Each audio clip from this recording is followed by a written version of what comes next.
جب امید سے ہو تو اس کے بارے میں شریعت کیا حکم دیتی ہے؟ ایک عورت اگر پیگنٹ ہے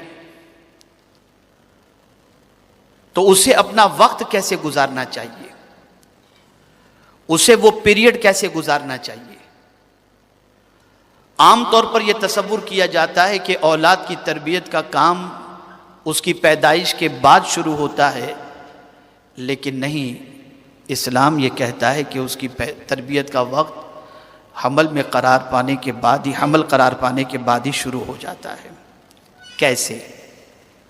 تو سب سے پہلے ذمہ داری شوہر پر آتی ہے کہ شوہر اپنی بیوی کے منہ کے اندر جو بھی لقمہ رکھے وہ حلال ہی کا ہونا چاہیے۔ یہ پہلی رسپانسبلٹی ہے، اس لیے کہ جیسا کھانا ویسا خون بنے گا، ویسا گوشت بنے گا، اور ویسی بچے کی فطرت بنے گی۔ اسی لیے قرآن مقدس میں رب قدیر جل جلالہ نے فرمایا کلوا من الطیبات وَاعْمَلُوا صَالِحًا، پاکیزہ چیزوں میں سے کھاؤ اور نیک عمل کرو۔ تو پہلی رسپانسبلٹی شوہر کی یہ بنتی ہے کہ وہ اپنی بیوی کے منہ کے اندر جو بھی لقمہ رکھے وہ حلال ہی کا ہونا چاہیے۔ نمبر 2، دوسری ذمہ داری جو مرد پر پڑتی ہے وہ یہ ہے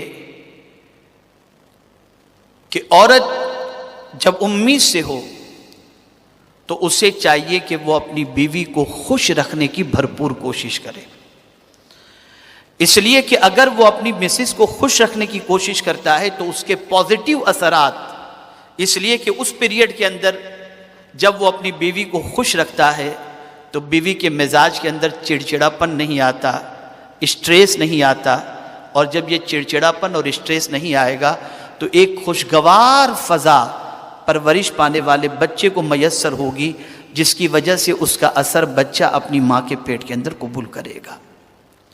تیسری چیز، اب یہاں سے ماں کی ذمہ داری سٹارٹ ہوتی ہے۔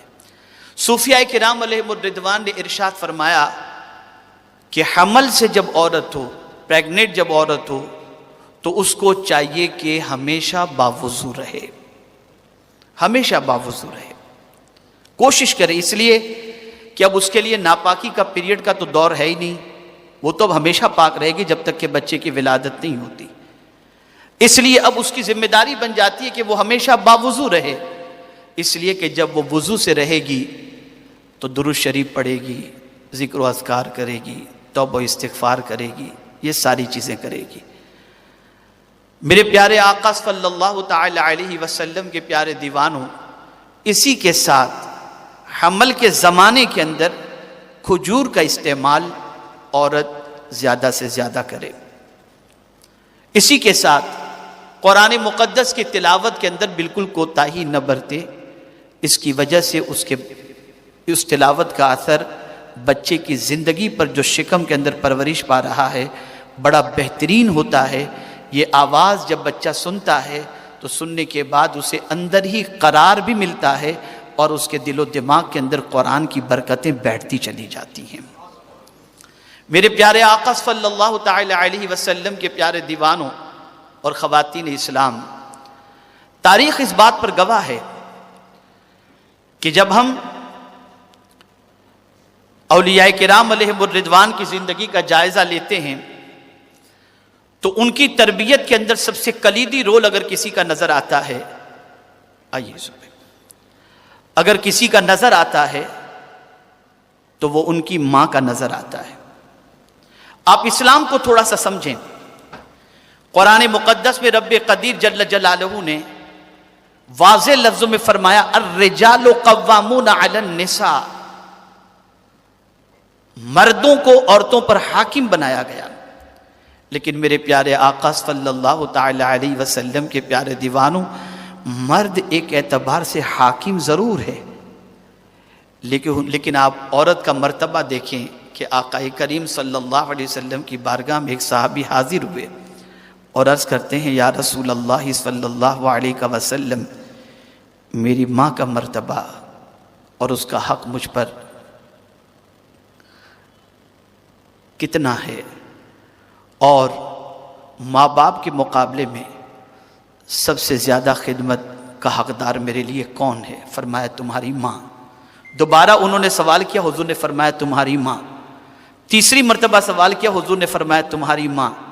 اور چوتھی مرتبہ حضور صلی اللہ علیہ وسلم نے فرمایا تمہارے والد۔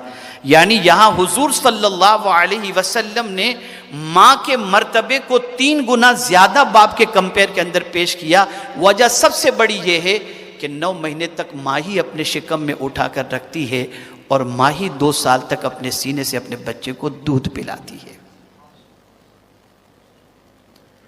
قرآن کہتا ہے مرد حاکم، حضور صلی اللہ علیہ وسلم ماں کا مرتبہ باپ کے مقابلے میں 3 گنا زیادہ فرماتے ہیں، اور پھر اور آگے حضور صلی اللہ علیہ وسلم نے فرمایا الجنت تحت اقدام الامہات، کہ جنت ماں کے قدموں کے نیچے ہے۔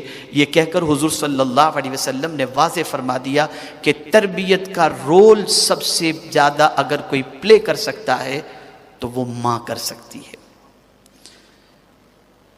یہاں میں ایک آپ کے سامنے ماں کا واقعہ پیش کروں۔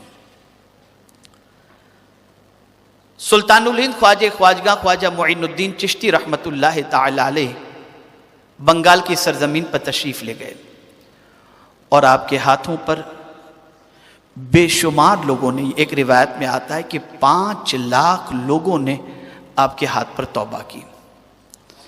غریب نواز علیہ رحمہ بہت خوش ہوئے، ماں کو بنگال سے خط لکھا کہ میری ماں اللہ کے فضل سے 5 لاکھ لوگوں نے کم و بیش میرے ہاتھ پر توبہ کی ہے، ماں مزید دعا فرمائیں۔ تو ماں نے جواب میں کیا لکھا؟ میری بچیاں غور سے سنیں۔ ماں نے جواب میں لکھا بیٹے معین الدین، یہ تیرا کمال نہیں ہے، یہ تیرا کمال نہیں ہے، یہ میرا کمال ہے کہ میں نے کبھی تجھے بے وضو دودھ نہیں پلایا تھا۔ یہ ہے تربیت کے اندر ماں کا رول۔